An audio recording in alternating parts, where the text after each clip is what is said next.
صدا نطق گویائی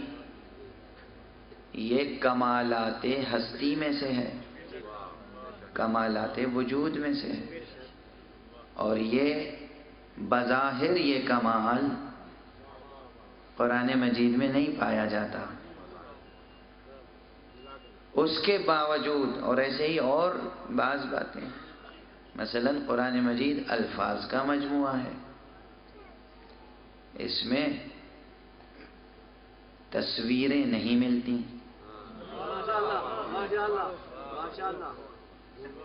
فوٹوگرافز تو نہیں ہے نا اس میں۔ آج کل ایک عام روش ہے، عام ٹرینڈ ہے کہ کسی بھی علمی مسئلے کو، کسی بھی فلسفیانہ مسئلے کو، کسی بھی نفسیاتی مسئلے کو، مجھے امید ہے بلکہ یقین ہے کہ یہاں جو مجمع ہے وہ تعلیم یافتہ ہے،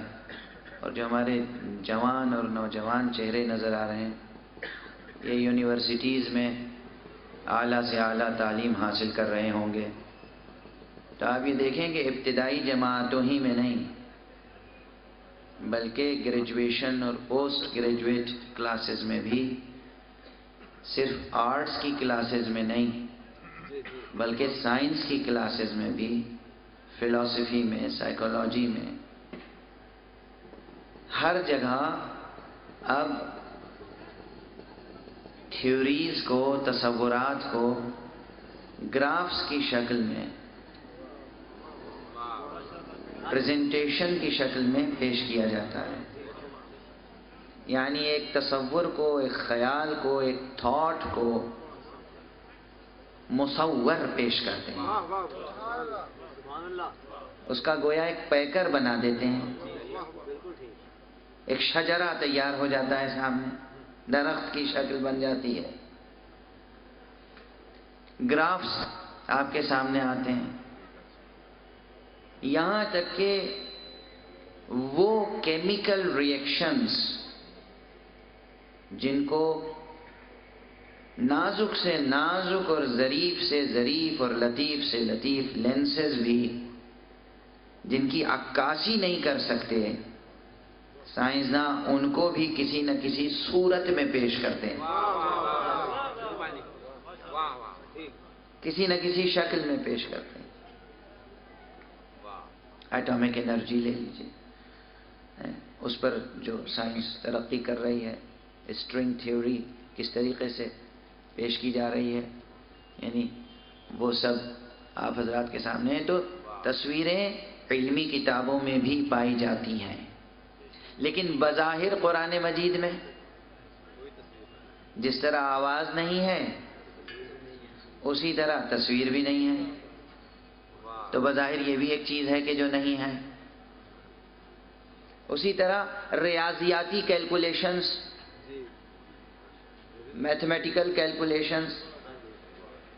اسٹیٹسٹکس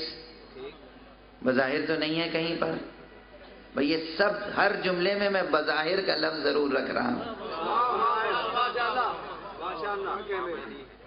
اب ایسی ہی میں نے 3 مثالیں دی، 3 نہیں 30 مثالیں، 300 مثالیں دی جا سکتی ہیں۔ بہت سی چیزیں بظاہر نظر نہیں آتی، تو جو لوگ صرف بظاہر دیکھنے کے عادی ہیں انہیں قرآن میں کچھ بھی نظر نہیں آئے گا، جو بباطن دیکھنے کے عادی ہیں انہیں سب کچھ نظر آ جائے گا۔